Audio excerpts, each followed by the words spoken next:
OBC आरक्षण के मामले ने तूल पकड़ा। आज ओबीसी के छात्रों को कई भर्तियों में शून्य, कई भर्तियों में 1, 2, 3% तक ही 21% का रिजर्वेशन होने के बावजूद उन पदों के ऊपर उनकी नियुक्तियां हो रही। कांग्रेस विधायक हरीश चौधरी ने अपनी ही सरकार के खिलाफ मोर्चा खोला। 12.5% भूतपूर्व सैनिकों के आरक्षण में एक पद भी इन नियमों के संशोधन की मांग के संदर्भ में उनका कम नहीं होगा। हरीश चौधरी ने इशारों ही इशारों में सीएम पर साधा निशाना। आइदर मेजोरिटी ऑफ कैबिनेट और the person chair the cabinet, वो मुख्यमंत्री जी होता, उन्हीं के पास ये अधिकार है। ओबीसी आरक्षण का मसला डेफर हो गया। डेफर होना दुर्भाग्यपूर्ण। इसीलिए मैंने सीधा और सीधा मुख्यमंत्री जी से ये सवाल किया है कि मैं आज नहीं समझ पा रहा हूं कि आपने डेफर किया, वो डेफर क्यों किया। मंत्री खाचरियावास का ट्वीट, कभी ओबीसी आरक्षण का विरोध नहीं किया।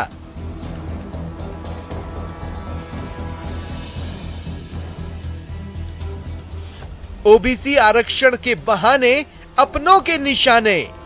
विवाद भी करने वालों ने विवाद भी करे और जिन्होंने करवाने चाहिए विवाद भी करवाई, आरोप भी लगे, पर हम लोगों ने सब उसको सहन किया। आरक्षण के बहाने अपने हुए बेगाने। राजस्थान की राजनीति में सियासी घमासान मचा है, रुक नहीं रहा। अब नया बम पूर्व मंत्री बाड़मेर से विधायक हरीश चौधरी ने फोड़ा है। स्वागत है आप सभी का। आपके साथ मैं हूं स्वप्निल, आप देख रहे हैं प्राइम डिबेट। हरीश चौधरी ने ओबीसी आरक्षण में विसंगति को लेकर नाराजगी जताई, सीएम गहलोत पर हमला बोला, ट्वीट किया, जवाब आया राजनीति गरमाने के बाद मंत्री प्रताप सिंह खाचरियावास की ओर से, और फिर उन्होंने बाद में कहा कि आरक्षण पर बेवजह उन्हें बदनाम करने की साजिश हो रही है। ऐसे में कई गंभीर सवाल खड़े हो रहे हैं जिन पर आज हम चर्चा करेंगे। सबसे पहले जान लीजिए प्राइम डिबेट के प्राइम सवाल। सवाल नंबर 1, क्या ओबीसी आरक्षण पर प्रदेश सरकार हिचक रही है? कहीं ये हमारे लिए आग में खेलने के समान ना हो जाए, क्या इस तरह की कोई हिचक है सरकार के सामने? सवाल नंबर 2, क्या कांग्रेस इस मसले पर बटी हुई है? देखिए, विचारधारा विशेष ने विरोध किया है, क्या है इसके मायने? क्या कांग्रेस बटी हुई है इस मसले पर? और साथ ही सवाल नंबर 3, हरीश चौधरी जो आरोप लगा रहे हैं उसमें कितनी सच्चाई है? तो आज इसी पर चर्चा करेंगे। मेरे साथ जो गेस्ट पैनल जुड़ रहा है, आइए आपको मैं इंट्रोड्यूस करवा देता हूं। मेरे साथ जुड़ रहे हैं कांग्रेस प्रवक्ता आरसी चौधरी जी, साथ ही माधोराम चौधरी जी बीजेपी के नेता हैं, महेश शर्मा जी वरिष्ठ पत्रकार हैं, और राजेंद्र चौधरी जी सदस्य हैं ओबीसी आरक्षण संघर्ष समिति के। आप सभी का स्वागत है न्यूज 18 राजस्थान पर। राजेंद्र चौधरी जी, आपसे शुरुआत करना चाहता हूं। राजेंद्र जी, क्या लगता है आपको, हरीश चौधरी जो कह रहे हैं सियासत है, उनके आरोपों में सच्चाई है, या फिर क्या स्थिति है? समाज इसे किस रूप में ले रहा है? सर, मैं आपकी बात पर आना चाहता हूं। बात सियासत की नहीं है, हमारी लड़ाई ओबीसी को हक दिलाने के लिए है। अगर इसमें किसी की सियासत है या अगर कोई सियासत पर जाना चाहता है तो हम संघर्ष समिति ने पहले दिन से ये निश्चय किया था, जब 1 साल पहले से ये लड़ाई शुरू हुई थी, उस समय से ही ना हमने कोई राजनीतिक पार्टी ना किसी राजनेता पर किसी तरीके का कटाक्ष किया था। हमारा सभी राजनीतिक पार्टियों और सभी राजनेताओं से पहले दिन से ही एक ही निवेदन है कि वे हमारी बात को सुने और सुन करके हमारे हक के अंदर वे अपना फैसला करें। हमने नहीं, लेकिन ये जो एपिसोड चल रहा है, आपको लगता है इससे आपको आपका हक मिलेगा, या ये सब कुछ सिर्फ आप लोगों को दिखाने के लिए हो रहा है? नहीं, हक अगर नहीं मिलेगा तो हक ओबीसी का युवा सड़कों पर आकर के लेगा। नहीं, पर सड़कों पर तो अभी आप कुछ दिन पहले थे ना।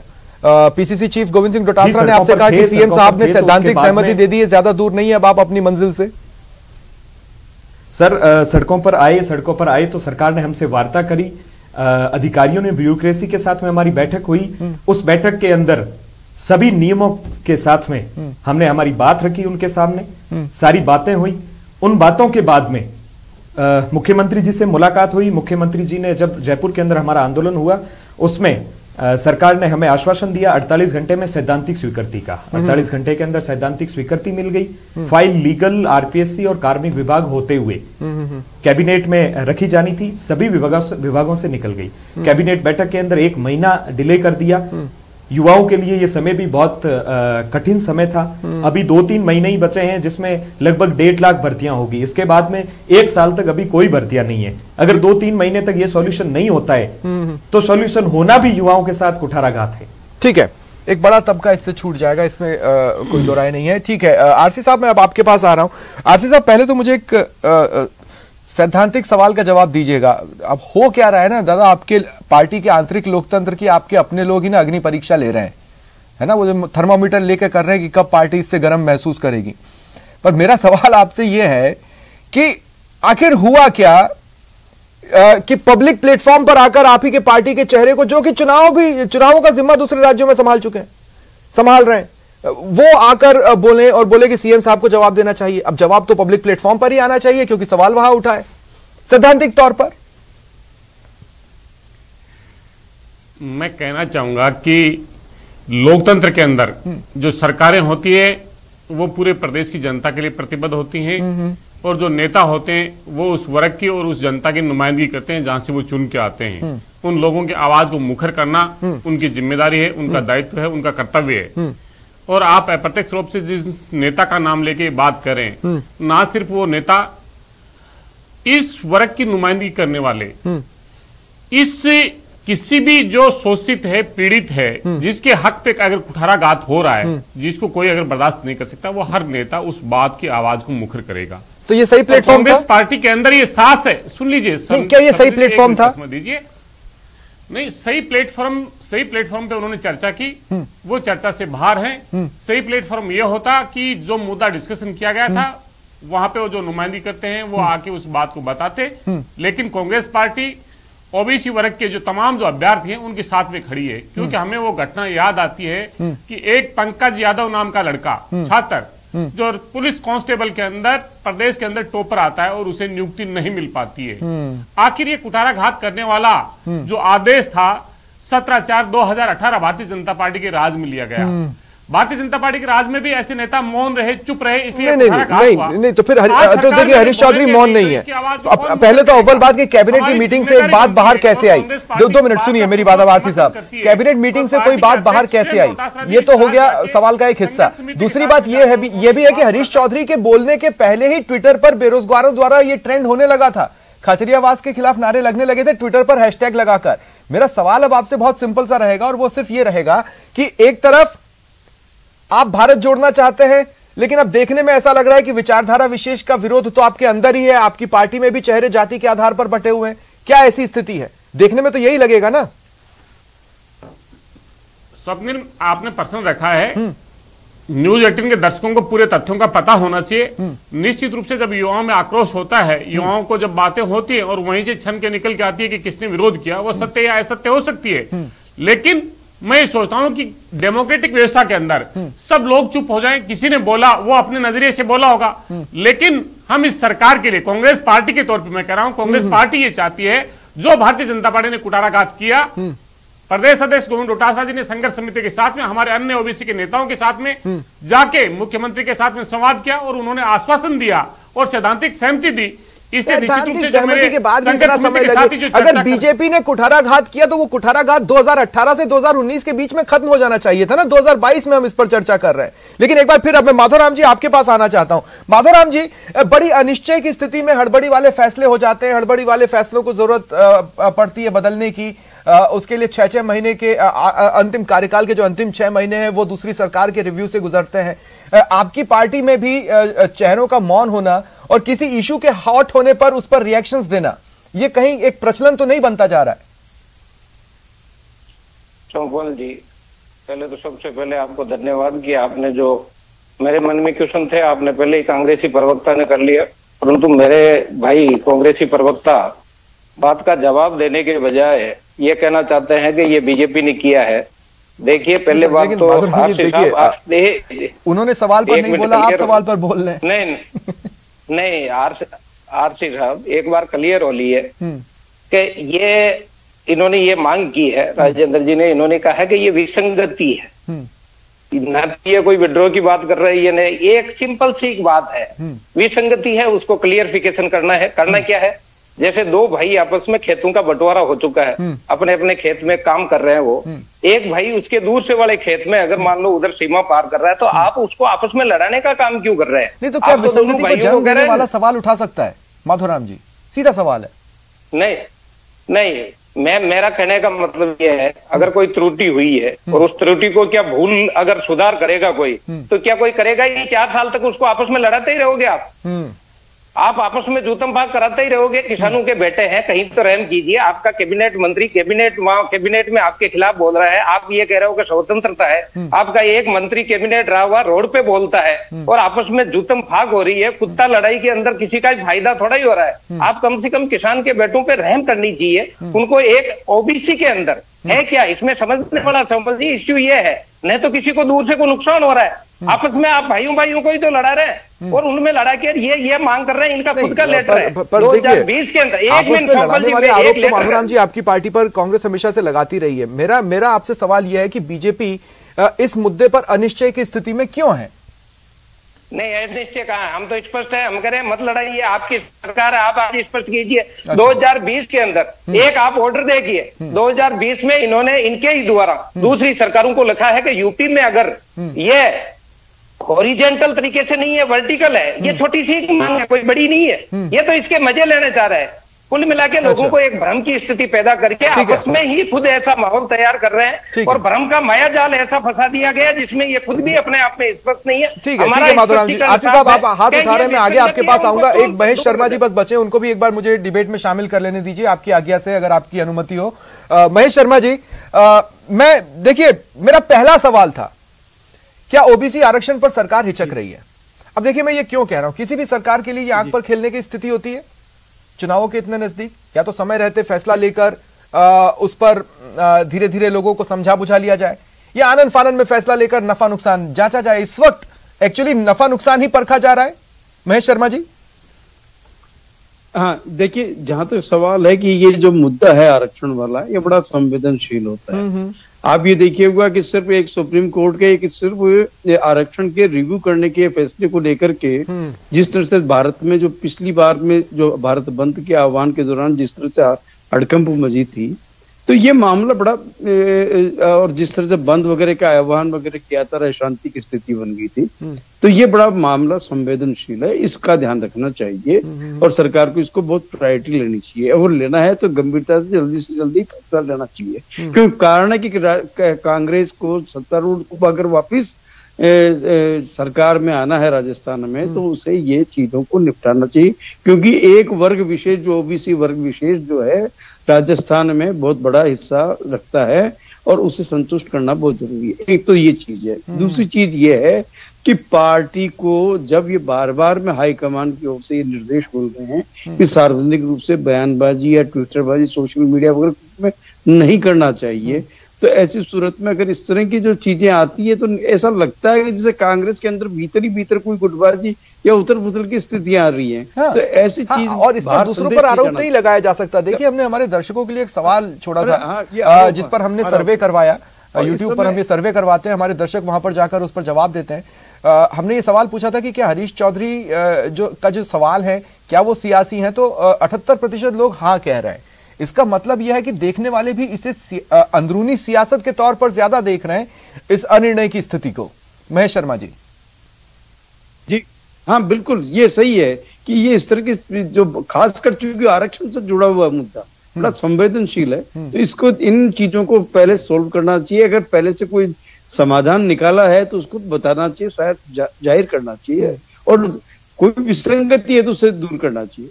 अब आप ये आश्चर्य कि मतलब राहुल गांधी राजस्थान की यात्रा पे आएंगे, ऐसी सूरत में अगर इस तरह के छोटे छोटे ये जिस तरह के जो विवाद हो रहे हैं, बयानबाजी हो रही है, चाहे मतलब एक लंबे अरसे से ही चल रही है, ये कांग्रेस अध्यक्ष के चुनाव से लेके अब तक के जो बयानबाजियां जो भी जितने भी मुद्दों पे बातचीत हो रही है, वो एक आम जनता को भ्रामक स्थिति में न रखें। वो ये तय कर ले भाई कांग्रेस ने अच्छे काम किए तो उसको उपलब्धि उसको मिले, उसकी सरकार वापस आए, और हमारा मकसद भी, कांग्रेस का मकसद भी यही है। ऐसी सूरत में अगर आप इस तरह की जो नेता आपसी बयानबाजी करते हैं तो इससे ठीक है। महेश शर्मा जी, अब मैं आगे आपके पास आता हूं, लेकिन एक बार फिर आरसी चौधरी जी मैं आपके पास आना चाहता हूं। आरसी चौधरी जी, आप जानते हैं मेरे घर में मैं किसी भी सामान को ले लूं, मान लीजिए कूलर ले लूं, फ्रिज ले लूं, टीवी ले लूं या कुछ भी मैं एक सामान ले लूं, उसमें कोई विसंगति आ जाए यानी खामी आ जाए तो मैं उसे तुरंत ठीक करना पसंद करूंगा। मैं ये नहीं सोचूंगा कि वोटिंग से कुछ समय पहले मैं जाकर उसको ठीक कर लूं ताकि शायद उसका कोई फायदा मिले। उसके लिए मैं 3 साल तड़पूंगा नहीं, है ना। जिस चीज पे सैद्धांतिक सहमति हो, जिस चीज के बारे में आपका पहले से ही विचार बना हुआ हो कि विसंगतियां हैं, तो उसे टैकल करने में कितना समय लगता है अगर सियासत ना करनी हो तो। स्वप्निल, मैंने आपको भी सुना और आपसे पहले भारतीय जनता पार्टी प्रवक्ता को सुना और जो महेश शर्मा जी हैं उनको भी सुना, और मैं सत्तारूढ़ दल का व्यक्ति हूं और सरकार को यह फैसला करना है, इसलिए मुझे बोलने का अवसर देंगे और व्यवधान नहीं डालेंगे। मैं गुजारिश करना चाहूंगा।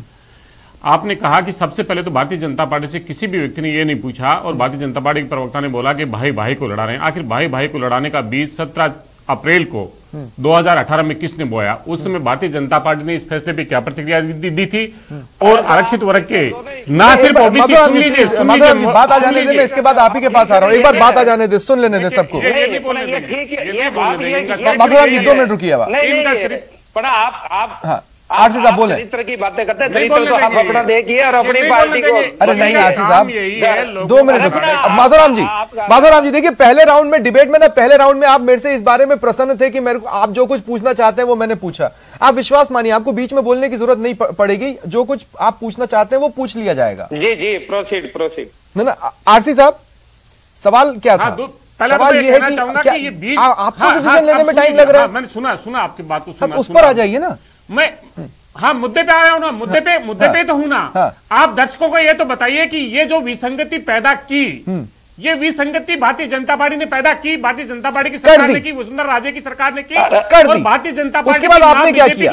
कर दी, चलिए ठीक है, कर दी। मैंने ये सवाल एक तो आरसी साहब उनसे पूछा था, अव्वल तो मैंने उनसे ये सवाल पूछा था कि विसंगति को जन्म देने वाले क्या सवाल उठाने लायक होते हैं, ये मैंने उनसे पूछा था, है ना आरसी साहब? तो आपको शिकायत नहीं होनी चाहिए। अब मेरी शिकायत आपसे ये है कि विसंगति अब तक क्यों है अब तक? निश्चित, हाँ स्वप्निल जी, मैं कहना चाहूंगा कि ये जो विसंगति है, जब हमारे नौजवान युवा हैं, जो शिक्षित युवा हैं, जब उन पे प्रहार हुआ, जब उनके रोजगार पे प्रहार हुआ, जब नौकरी पे प्रहार हुआ, तब वो तमाम संज्ञान सामने आए। और जनता के बहुत से मुद्दे होते हैं, जब सरकार के सामने आते हैं तो सरकार के सामने रखे जाते हैं। ये कांग्रेस पार्टी के अध्यक्ष ने और हमारे जो और दूसरे नेता उन्होंने रखा, और रखने के बाद मुख्यमंत्री ने इस बात को अच्छा ठीक है, एक सीधा सा सवाल है। इस बात को नहीं आरसी साहब, एक सीधा सा सवाल है, ठीक है, बहुत सीधा सा सवाल है। कांग्रेस पार्टी क्योंकि आप प्रवक्ता के सरकार जो पार्टी चला रही है उसके प्रवक्ता है, इसलिए बहुत सीधा सा सवाल है। क्या आपके हिसाब से, आरसी साहब सवाल सुन ले, आरसी साहब सवाल सुन ले, आरसी साहब सीधा सवाल है कि क्या इस मसले को आप लोग तुरंत हल किए जाने की श्रेणी में नहीं रखते हैं? निश्चित रूप से रखते हैं। इसीलिए इसने हमने जब हमारे स्थिति आरसी भाई, जब इस संघर्ष समिति के जब लोग मिले, जब हमारे अधिकारियों से चर्चा हुई, उसी पहली कैबिनेट में हमने रखा है। इसलिए हमारे लिए प्राथमिकता रखता है। में रखने के बाद ऐसा नहीं है कि नहीं रखता। अगर आप ये कहते हैं कि आपने रखा क्यों नहीं, लेकिन ठीक है, अगर आप सुनिए स्वर्णिम जी, अगर ऐसे ही कटघरे में खड़ा करना चाहें और एक पार्टी को ब्लेम करना चाहें और उसके खिलाफ में करना चाहें और दोषी को आप माफ करना चाहें, तो ये तो मुझे ठीक नहीं रहेगा। और कम से कम मैं आपसे उम्मीद नहीं करता, अगर हमारी मंशा नहीं होती तो हम कैबिनेट में क्यों रहते? हम इस बात को कह रहे हैं कि हमें डेफर होने का दुख है, डेफर नहीं होना चाहिए था। आज अन्य आरक्षित जो वर्ग है जिसपे हो सकता कम प्रहार है, ये तमाम उससे एससी पे, ओबीसी पे, सब पे प्रहार किया। और भारतीय जनता पार्टी के नेता, ठीक है माधवराम जी, मैं आपके पास आ रहा हूँ। माधवराम जी, मैं आपके पास आ रहा हूँ। देखिए मैं माधवराम जी, ठीक है, कांग्रेस ने जो बोला वो उनका धड़ा, मैं आपसे आपके हिस्से की बात कर रहा हूँ। आनंद फानन में तो निर्णय लिया गया था ना आपके द्वारा भी माधवराम जी, आनंद फानन में लिया गया निर्णय, हड़बड़ी का काम था ना, उससे किसे फायदा हुआ? जी, अब तक किसी एक को फायदा हुआ? देखिए, कोई भी चीज का हो सकता है, उस समय कोई ऐसा इंटेंशन न तो था और न करने का था, उसके कारण अगर कोई हुई नहीं। पर माधुराम जी, इतना महत्वपूर्ण निर्णय चुनावों के इतने नजदीक आकर लेने का कोई तो मतलब होगा ना। ये अलग बात है कि जनता ने आपका वो मतलब सधने नहीं दिया। ये तो नहीं, इन्होंने पढ़ा नहीं एक्ट को। मैंने एक्ट को पूरे को देखा, उसमें ये हॉरिजेंटल और वर्टिकल कहीं नहीं लिखा है। इन्होंने, ये तो इनकी मांग है आज की तारीख में राजेंद्र जी की, इनकी के इसको आप इतना ही कर दीजिए, आप इसको वर्टिकल कर दीजिए, हॉरिजेंटल मत रखिए। ये तो इनको करना है, एक्ट में कहीं नहीं लिखा हुआ है, ऑर्डिनेंस में लिखा हुआ है। ये इनको ऑर्डिनेंस पढ़ के हमें जब पता चला नहीं, ये करना नहीं चाहते, इनका मनसा तो ये है, इनको आपस में लड़ाते रहिए। झूठ बोल रहे हैं, झूठ क्यों बोल रहे हैं आप? ठीक है, मेरे के अंदर मैं ऑर्डिनेंस मेरे पास है, आपको व्हाट्सएप कर दूंगा, देख अरे ऑर्डिनेंस आपके पास कहां से है? ऑर्डिनेंस अगर आपके पास होते तो ये बोलते नहीं। अच्छा ठीक है, नहीं, पर हम यहाँ पर लड़ने झगड़ने के लिए नहीं आए। अभी दोनों ही दल अंदरूनी जितने लड़ाई झगड़ों से जूझ रहे हैं उसी से निपट लें। हम आपस में तो लड़ने के लिए नहीं आए यहाँ पर। आप ये करिए। अरे तुम्हारे तो अध्यक्ष जी मांग नहीं उठा पाए, तुम जिस वर्ग की नुमाइंदगी करते हो, तुमने तो एक बार मांग नहीं उठाई। आंदोलन में जाके तुम खड़े नहीं हुए। रहने दीजिए, देखिए हम कोशिश करते हैं तू तड़ाक पर न आए, लेकिन ठीक है, भारतीय जनता पार्टी मैं अब 2 मिनट रुकिए। जो संघर्ष कर रहे हैं उनको एक बार फिर डिबेट में आ जाने दीजिए। राजेंद्र चौधरी जी, मैं आपके पास आ रहा हूं। राजेंद्र चौधरी जी, देखिए बहुत सीधा सा मेरा सवाल है, क्या आपको ये उम्मीद है इस पूरे प्रकरण में इस वक्त भी कि ये मुद्दा आने वाले समय में उतना जल्दी सुलझ पाएगा जितना आप उम्मीद लगाए बैठे हैं? आप डिबेट भी सुन रहे हैं, आप जवाब भी सुन रहे हैं, आप आरोप भी सुन रहे हैं, सारी चीजें सुन रहे हैं। बिल्कुल सुन रहे हैं, और हम कतई नहीं चाहते कि ये हमारा जो युवाओं का भविष्य है ये राजनीतिक लड़ाई के अंदर फंस जाए। हम उम्मीद लगा करके बैठे हैं कि हमारा जल्दी हल होगा। अगर उम्मीद के अनुसार हल नहीं निकलता है, जैसा इस पिछले 1 महीने 1.5 महीने के अंदर हुआ है, क्या आपको लगता है ये जो है, कहना कि विचारधारा विशेष हमारा विरोध कर रही है, ये सही है? ये ऐसा होता है? ये आज के दौर में इस बात को कोई गले के नीचे उतार पाएगा? डेफर होना सर, डेफर होना किसी विचारधारा विशेष की ही बात है। कैसे डेफर हो गया?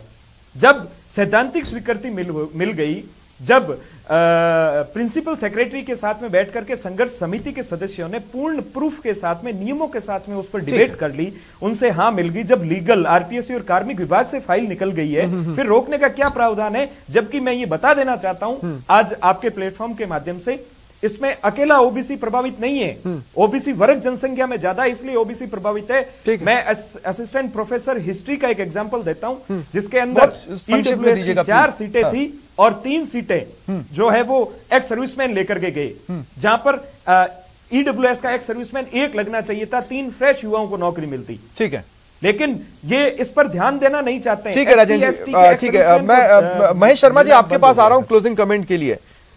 महेश शर्मा जी, अभी तो हमें और भी बयान सुनने हैं, ये रुक नहीं रहा। हाँ जी, हाँ सुन जी महेश शर्मा जी बोलें। हाँ, मैं ये कह रहा हूं कि इस समय रहते अगर पार्टी वापस ये रखना तय कर चुकी है, लक्ष्य तय कर चुकी है, हाईकमान भी चाहता है, यहाँ का नेतृत्व भी चाहता है कि हम दोबारा से सरकार में वापस आए, तो समय रहते हुए, अभी बहुत समय है, एक वर्ष का समय है, अच्छा, रहते हुए फटाफट मतलब क्या कहते हैं, इसको निपटाना चाहिए। देखिए ये मामला बड़ा संवेदनशील है। आरक्षण के मामले में विसंगतियां बनी, कैसे आंदोलन होगा राजस्थान की, फिर मतलब आप ये देखिए कि आंदोलन से मतलब कोई शांति व्यवस्था होती है, कानून व्यवस्था प्रभावित होती है, और कुछ होता है। तो समय रहते, एक ऐसा मसला है ना जिसमें छाछ भी कम से कम 25 बार फूंक मार के पीता है। दोनों ही दल नहीं, अभी तो और भी ऐसा जले हैं, और वो कम से कम 25 बार फूंक मारेंगे। अभी तो पहली दूसरी फूंक है सर। बहुत बहुत शुक्रिया आप सभी का जुड़ने के लिए, मेरे साथ चर्चा में शामिल होने के लिए। ये था आज का प्राइम डिबेट। नमस्कार।